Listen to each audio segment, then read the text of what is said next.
عزیز دوستو،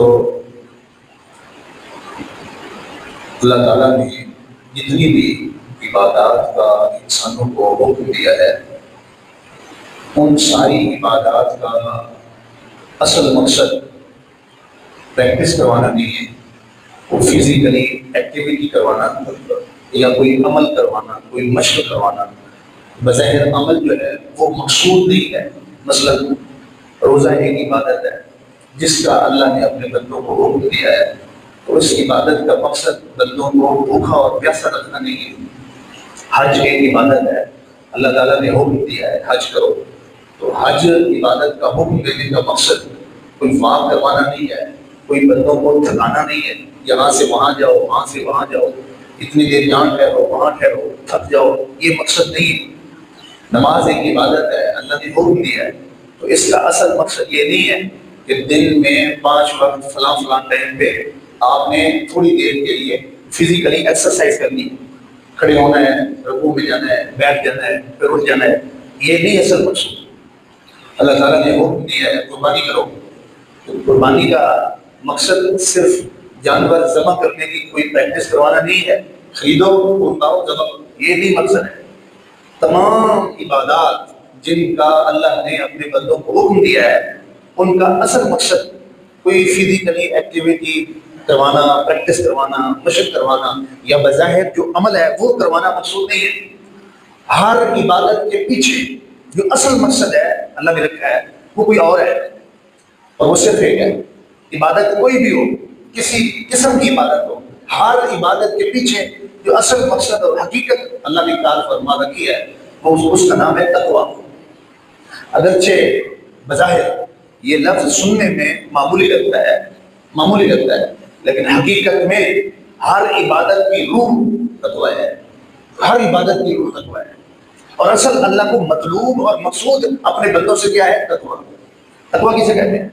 نیکی کرنے کا نام تقویٰ نہیں ہے، ڈھیر سارے نیک اعمال کرنے کا نام تقویٰ نہیں ہے، گناہوں سے بچنے کا نام تقویٰ ہے، اللہ کی نافرمانی اور حرام کاموں سے بچنے کا نام تقویٰ ہے۔ جن کاموں سے اللہ نے منع کیا ہے، جو حرام ہے، گناہ ہے، جو اس کی نافرمانی اور ناراضگی کا سبب بنتے ہیں، ان سے بچنے کا نام تقویٰ ہے۔ اللہ تعالیٰ کو کسی بندے کے نیک اعمال اتنے پسند نہیں ہوتے جتنا اس کا گناہوں سے بچنا اس کو پسند ہوتا ہے۔ نیکی کرنے کی بجائے گناہوں سے بچنا یہ افضل ہے، گناہوں سے بچنا افضل ہے۔ ساری زندگی کی نیکیاں بندے کو اس مقام تک نہیں پہنچاتی جتنا ایک گھڑی کا تقویٰ بندے کو اس مقام تک پہنچا دیتا ہے۔ ہر عبادت کے پیچھے تقویٰ ہے، ہر عبادت کے پیچھے۔ آپ صرف قربانی ہو رہے تھے، صرف قربانی ہو رہے تھے، اللہ تعالیٰ نے سورۃ الحج کے اندر جہاں قربانی کا تفصیلی ذکر کیا وہاں پر کیا فرق ہے؟ لَن يَنَالَ اللَّهَ لُحُومُهَا وَلَا دِمَاؤُهَا وَلَٰكِن يَنَالُهُ التَّقْوَىٰ مِنكُمْ۔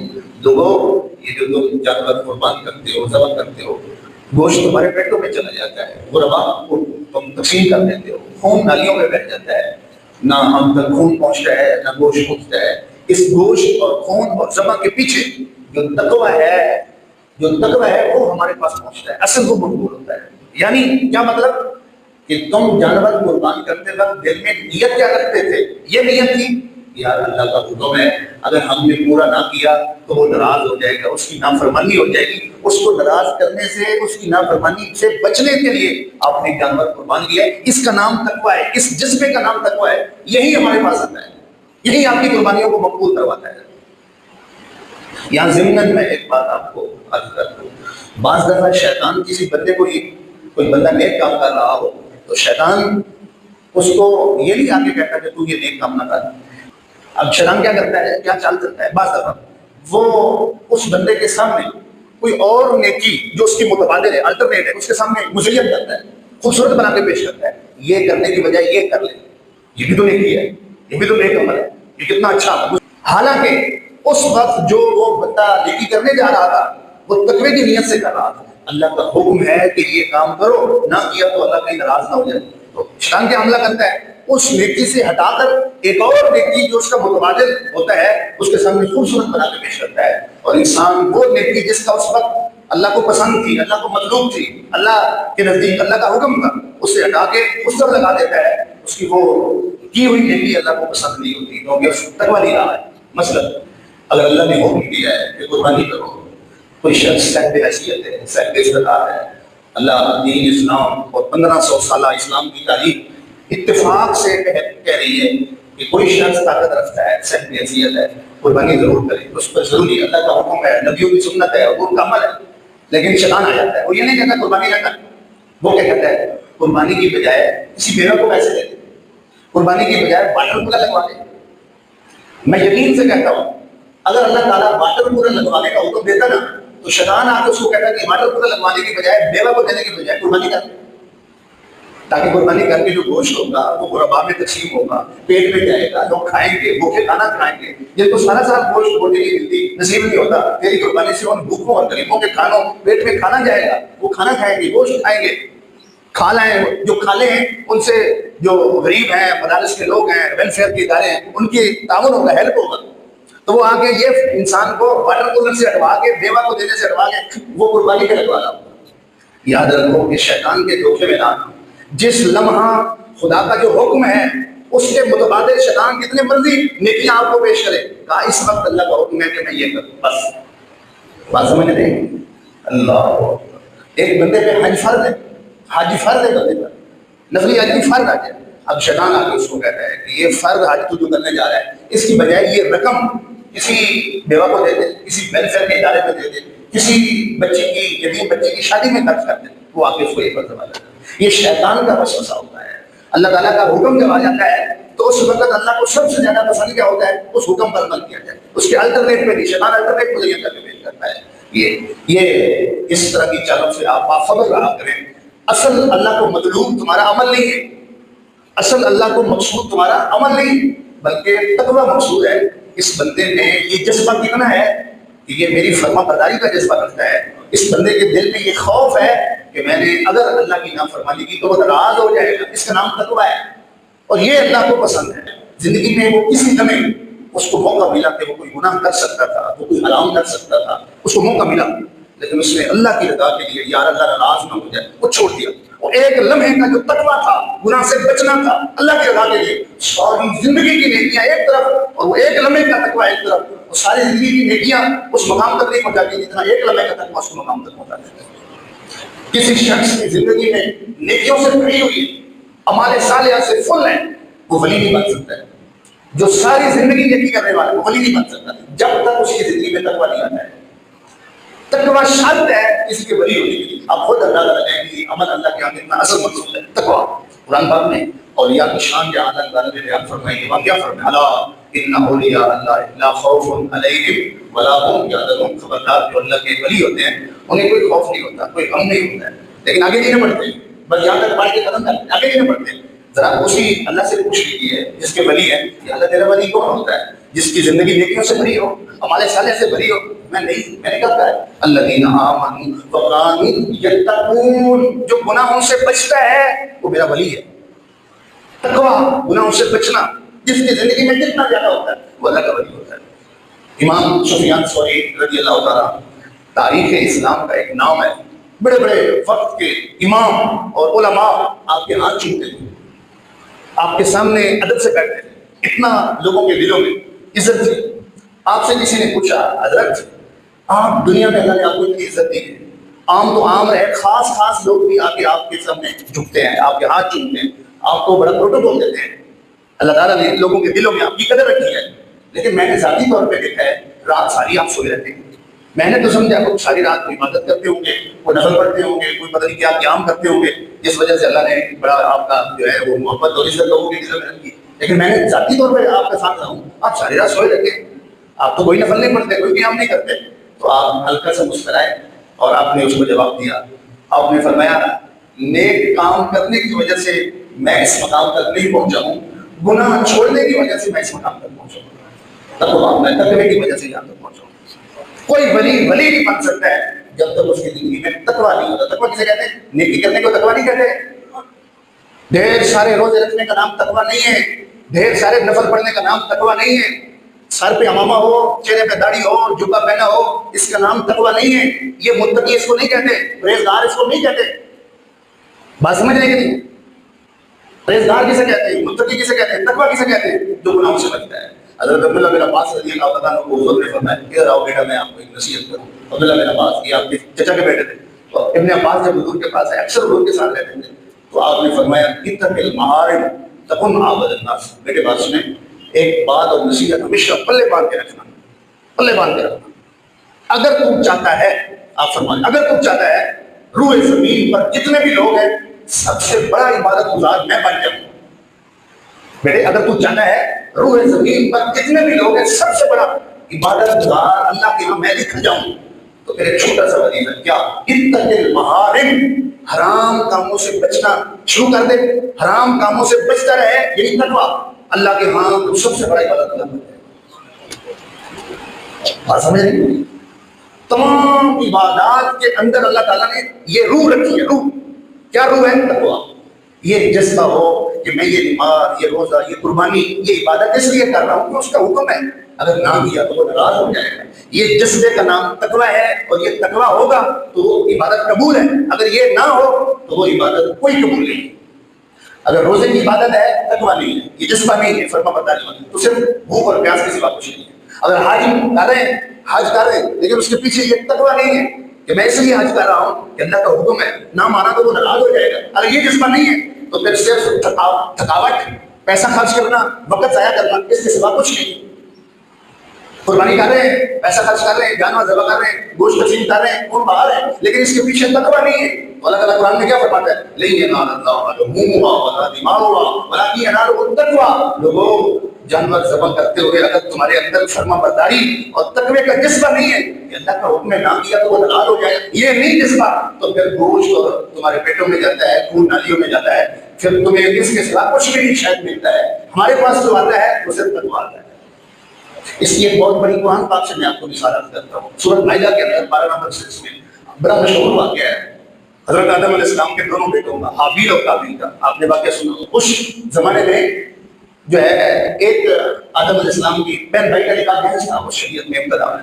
تو حابیل اور قابیل میں اختلاف ہو گیا ایک ہی لڑکی پر. دونوں بھائی کہتے تھے, ایک بھائی کہتا تھا میں نے اس سے شادی کر دی, دوسرا کہتا تھا میں نے اس سے شادی کر دی. جو اس وقت زمانے کا طریقہ جو اصول تھا, اس اصول کے مطابق قابیل غلط تھا اور حابیل صحیح تھا.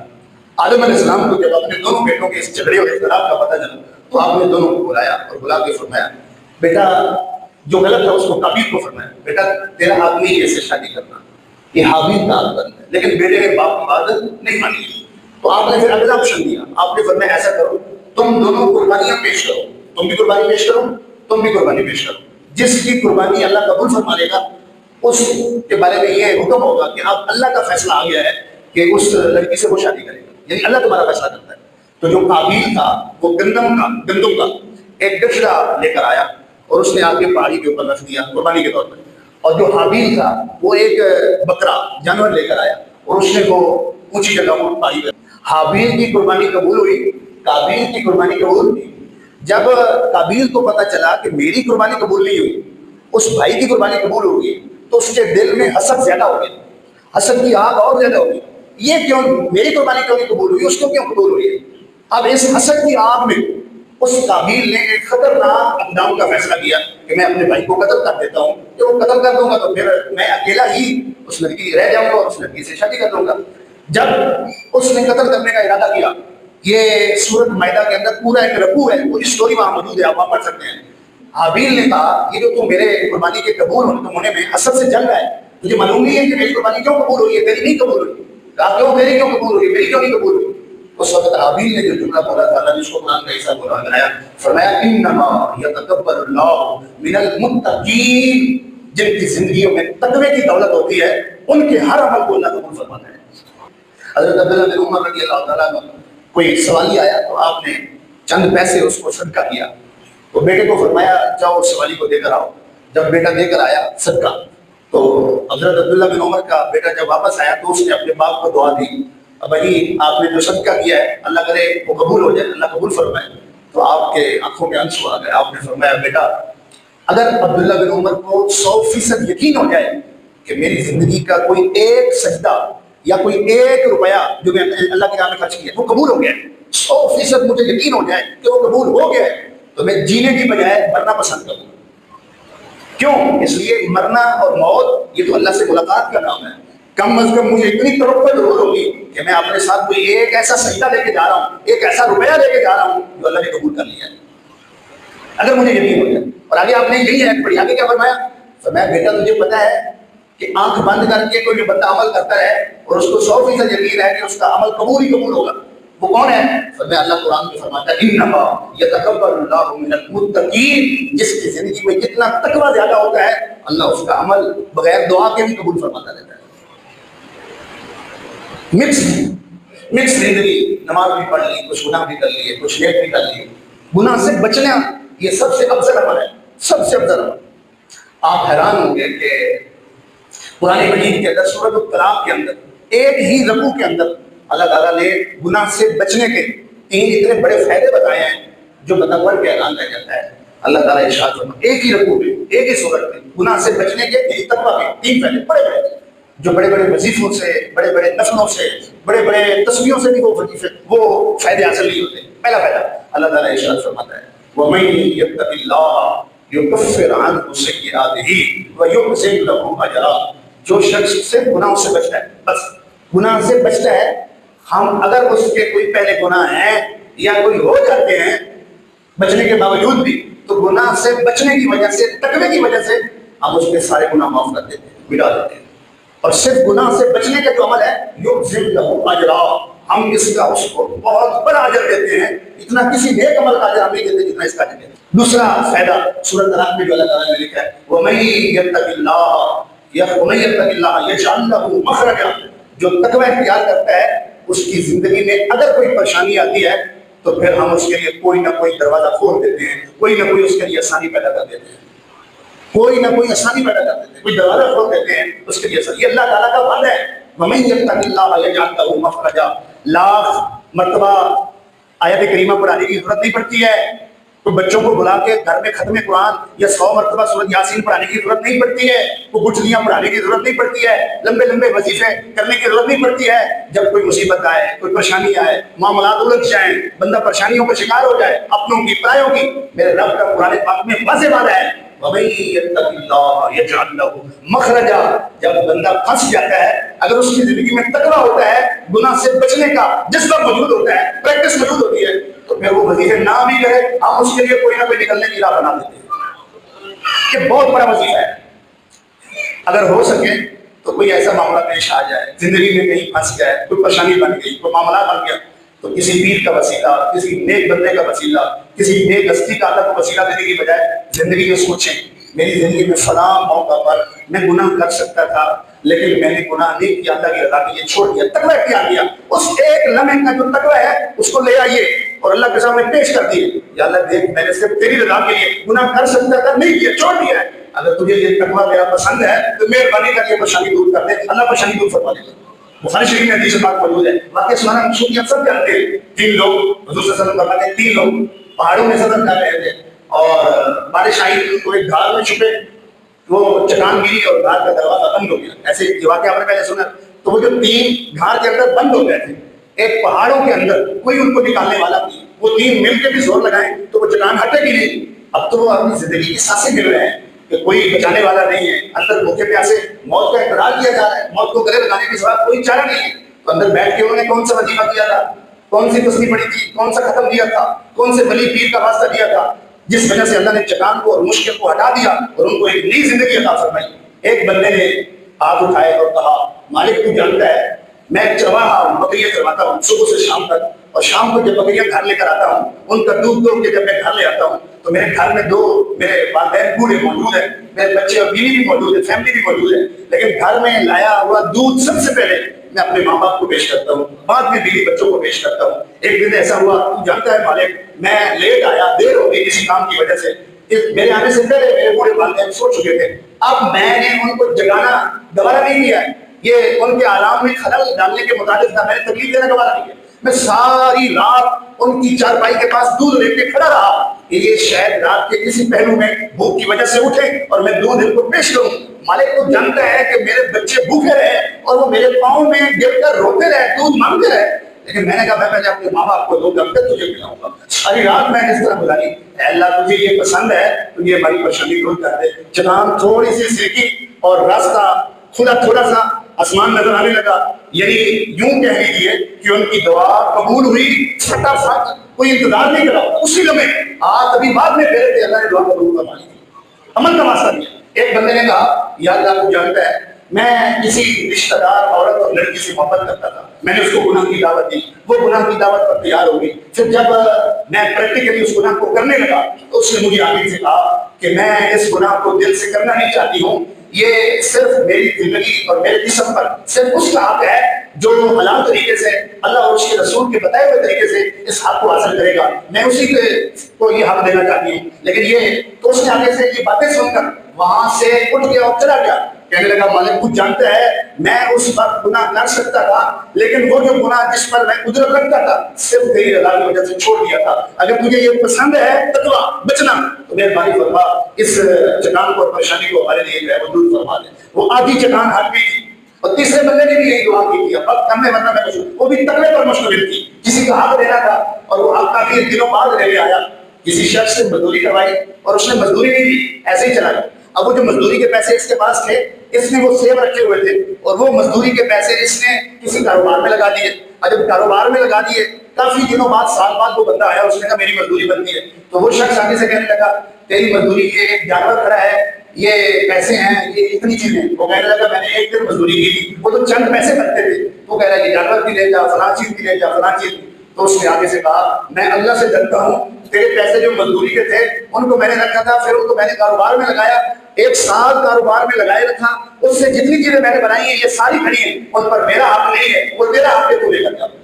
اللہ یہ مال میں جو میں نے تقویٰ اختیار کیا ہے، بچا ہوں تیری ناراضگی سے، اگر تجھے پسند ہے تو یہ مہربانی فرما۔ اس تیسرے کی دعا پر بھی اللہ تعالیٰ نے مکمل طور پر چٹان کو بنا دیا اور رستہ بنا دیا۔ تین لوگوں کا پریشانی میں اور مصیبت میں دنیاوی میں پھنس جانا، تو اللہ تعالیٰ نے ان کو نجات کیسے دی تھی؟ لمبے لمبے وظیفوں اور تسبیحوں سے نہیں، لمبے لمبے چوڑے کوئی چلوں سے نہیں، صرف ایک لمحہ کے لیے زندگی کے کسی تقویٰ کو سامنے رکھ کر اللہ کو اگر اس کا وسیلہ پیش کیا جائے تو اللہ تعالیٰ دنیا کی پریشانیوں کو جو ہے وہ دور فرما دیتا ہے۔ اس لیے اگر آپ چاہتے ہیں کہ لوگوں کے ساتھ میرے معاملات اللہ ٹھیک کر دیں تو پھر ہمیں چاہیے کہ ہم اللہ کے ساتھ عمل معاملات کو ٹھیک کریں۔ اگر آپ چاہتے ہیں کہ دنیاوی معاملات میں مجھے کوئی پریشانیاں آئیں، کوئی مصیبتیں آئیں، تو اللہ تعالیٰ میری مدد کرے اور کوئی نہ کوئی میرے لیے رستہ کھول دے، تو پھر اپنی زندگیوں میں تقویٰ اختیار کرو۔ اللہ تعالیٰ ہم سب کو اپنی زندگیوں میں تقویٰ اختیار کرنے کی توفیق عطا فرمائے۔ نیک اعمال کے ساتھ ساتھ سب سے اول اللہ تعالیٰ ہمیں گناہوں سے بچنے کی ہمت، توفیق اور استقامت نصیب فرمائے۔